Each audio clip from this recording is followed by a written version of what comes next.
rounded up to 200. So you'll see. This, in 6 years, I got $14,400. And then I called my bank. I said, hey, remember you gave me the loan for $52,000? What happened to the loan? Because Mr. Salam, your loan balance is about $40,000. 52 minus 40, that's $12,000 left. I'm going, wait, who paid it down to 40? Then she did. Deborah Johnson. I'm looking for Deborah Johnson to give her a gift. She just gave me a $12,000 gift. And she disappeared. I would have done anything for Deborah Johnson. She's a single mother with a son living there. I would have given her the house. Because I could look at it. And I got still equity remaining. But then I had it appraised again, and it appraised at $105,000. So that's $40,000 more in appreciation. So just that one junker house, I got $99,400. This does not include the $2,000 option deposit that she gave and forfeited. And this does not even include the depreciation. Now again, I want you to think about it, that when it happened, when I couldn't sell her the house and all this thing, I thought that's the end of life, right? But had I sold her the house, she qualified. I would have gotten the income. I would have gotten money. Would I have gotten depreciation? No, but I got it. Would I have gotten equity? No. Would I have gotten appreciation? No. And how much money do I have into the property? Zero. So what's my return on investment? Infinity. So that adversity now taught me lease option, taught me cash out refund, all of those things. And it was, your first deal is always the hardest. The moment I finished this, I bought the house next door for $19,000. I bought the house across the street for $250. I bought the house 4 houses down for $24,000. And that happened immediately in the next 60 to 90 days. Before, I couldn't do 6 months, couldn't do anything, but I broke the barrier of the first one and then went on to do, after that, is rinse and what? Repeat. And I became rinse and repeat on a bigger scale. I had my infomercial running. I had my bandit signs and direct mail, all of those things. And I was putting out those bandit signs, 500 to 1,000 bandit signs a week. I was the biggest sign polluter in the 5 counties. All the code enforcement had my wanted picture in their office. So, wow, what a business, right? This is the only business that has given you all these benefits. So when people compare real estate with stock, and they go, oh, how much? Typically, the only comparison they'll ever give you is that, okay, so you're getting how much rent? Okay, you get $100,000, so you get $1,000 rent, let's say $800, right? After net, $700 net. So 7, 12, 7 is what, 84? So that's 8.4% is your return. They go, but that's just one aspect. They forgot about the appreciation, depreciation. Once you take into consideration of all of this thing, they never tell you the full picture. It's not a fair comparison. So this is the greatest business. And anything you want to learn in life, whether it's real estate or singing or being an ideal parent, anything you want to learn in life, there are 2 ways to go about it. The first way is this. How many of you have been to the School of Hard Knocks? How many got your master's from there? A couple of PhDs. There's always a couple of PhDs. And it's a very expensive school. It's a school of trial and error. That's why it's called the School of Hard Knocks. But another more efficient way of learning is a concept called modeling. And this is what Tony Robbins taught me. And that's why what he did, his belief is if anybody can do it, so can I. And I can model them. And just to make it a market, he's a marketing guy. And so he went to model the guy who did the firewall. Because he said, it's not the yogis in India that have this supernatural power that they can walk on fire. He said, if they can do it, I'm going to go and model them, see how they do it, and I can get the same thing. And then he came and they said, all right, we're going to do something that in the seminar, Walk on Fire, I'll teach you how to do it. So it's because I modeled the successful person. So if I can model that, anything else should be easy. And that's what modeling is. So duplicating excellence, duplicating the results.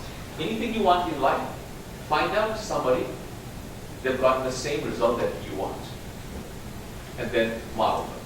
So how do you go about modeling them is the question, right?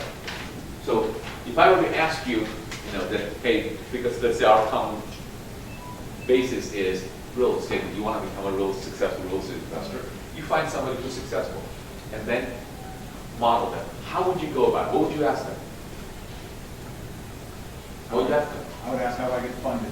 How I can what? Get funded. Get funded? How do I get money? How can I get the money? What else? What system do you have? What system do you have? What is it step by step? How do you accomplish what you have? All of these things, right? This is not a normal question.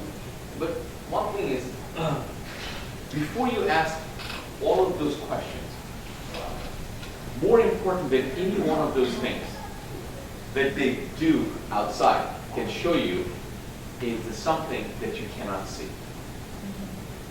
If you miss that step, none of those information will give you the kind of result that you're hoping for.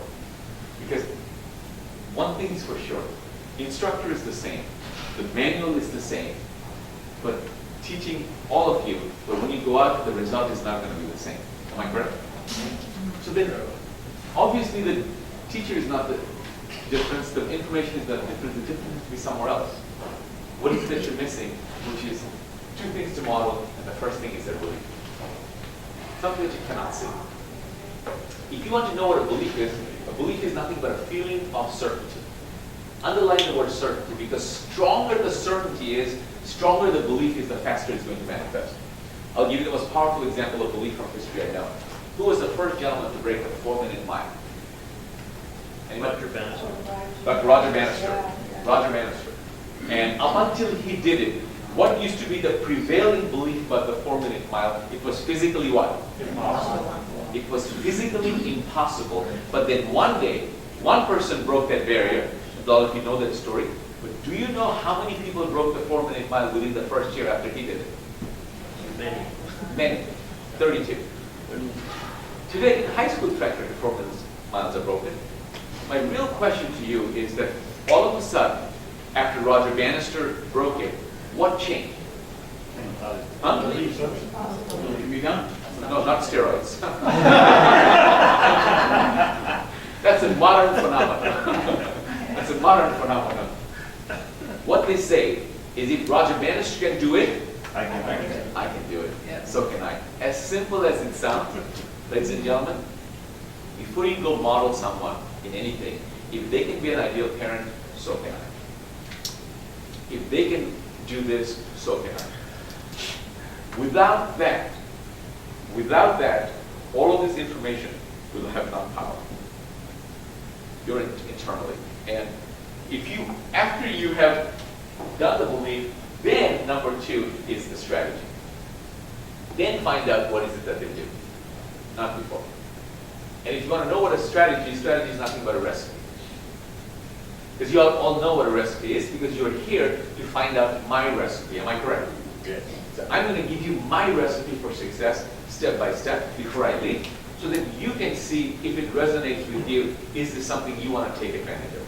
And I'm going to make it so irresistible that if you are serious about this business, if you're serious about taking your life and your business to the next level, that you not should, you must. Because what I'm going to be sharing with you, you cannot find, because I haven't been able to find it anywhere else. That's why I said that my accidental discovery becomes your good fortune. I'm here to share with you my good fortune. The biggest barrier to your success is your blank. It's possible. I do a whole seminar and come to this conclusion, but I don't have the time this evening. But I'm telling you that of all the things that stops you, the biggest barrier to your success is your belief that it's possible. That's what holds you back. Because what holds you back is your BS, belief systems. Sure.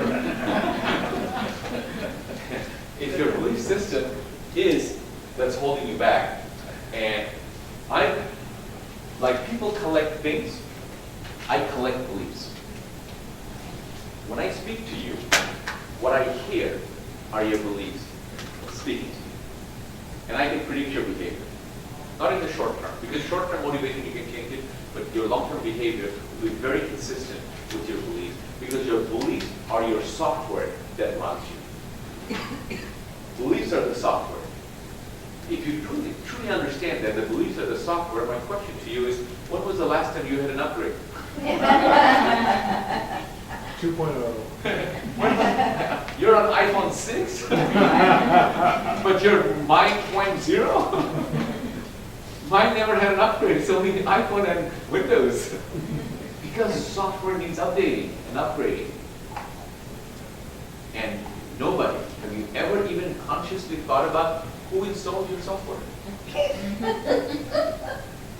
Where did you get it? Sloppy. And exactly, the results will tell you. Because all of these are hodgepodge. You had a fight with a bully, and that gave you some. This is what life is, and your software went in. You saw your parents got divorced, and the relationship is like this. Maybe that got another thing.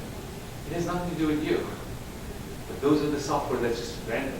And where most of your software came from is the media. It's television. That's where it came from. There were the advertisers, everything was just constantly bombarding you with this software. You have never consciously taken an inventory of what runs you. Until you go to seminar. Tony Robbins, the best seminar that he does is called Date with Destiny. Date with Destiny. If you go there, you should go for the first seminar should be Unleash the Power Within, UPW. Unleash the Power Within, that's a firewalk seminar. That's the entry-level seminar. So if you've never seen it, go to that, and then graduate onto, he has a whole mastery university, go to Date with Destiny. But I'm going to share with you, what I've done is, I have the good fortune of knowing personally the biggest real estate gurus in this country. I have formed a mastermind group called the Winner Circle. It is an invitation-only mastermind group, and it's very expensive by design. And so only people can afford to join. So I get the privilege of sitting at a table in a room with all the biggest names in real estate. The guy I saw the first infomercial, and that got me started in here, my mentor, he wrote a new book last year, and I was on the back cover of his book giving him endorsement. It's a full circle, isn't it? That feels good. That he's a friend, and he comes, and then we talk at the same level.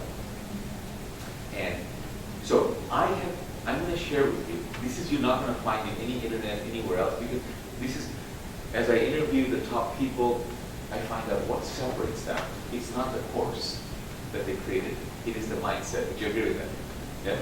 Real estate is easy. Real estate is easy. Mindset is hard. Personal development is hard. Real estate is easy. And these mindsets, if you adopt these beliefs, it will help you. The first thing I noticed that all the top people, the first rule of real estate is price cures all. Price cures all. Ladies and gentlemen, yes, you're sitting there. Thank you. I have bought houses. When I say price cure all, I have bought houses. The only reason the house was standing is because the termites were holding hands. But I still bought it because there is a price that even that becomes a good deal. I remember I bought a house from my realtor who was bringing me deals, but I was buying in St. Pete, Clearwater. I didn't buy in Tampa. And it's kind of got stuck over there. And like you buy in Orange County, not in LA County, you know, they don't want to go back and forth. I said, she brought a deal. She goes, you know what?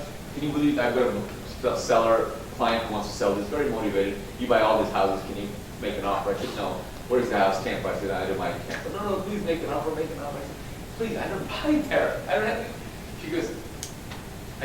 want to insult you, you're my realtor, by lowballing offer you. She goes, no, he's very motivated. Please make an offer. I said, you know what? Here, $5,000. I gave him, make it $5,000. I didn't see the house, nothing. She came back next day, she said, of course, she goes, the seller rejected your offer, but he will take $5,200. I said, what? This is my heart. I sold the house the next day to the president of our RIA group for $12,000. And that was my first flip. I've never flipped a house like that. In one day I made like $7,000. And I was so scared that if he finds out how much money I made, he'd probably negotiate me down and stuff. I needed double closing just to hide it. Only to find out that bugger sold the next day for $29,000. That's why he was the president and I was the peon. But we became friends. So he was flipping me all the Pinellas house, and I was flipping him all the Tampa houses. I got it. But understand that Christ cures all. Never ever walk away. Make an offer. Your job is to make an offer. Their job is to accept it or say what? No, or make a counter. My office, we make one of my strategies. If you want to buy a house tomorrow,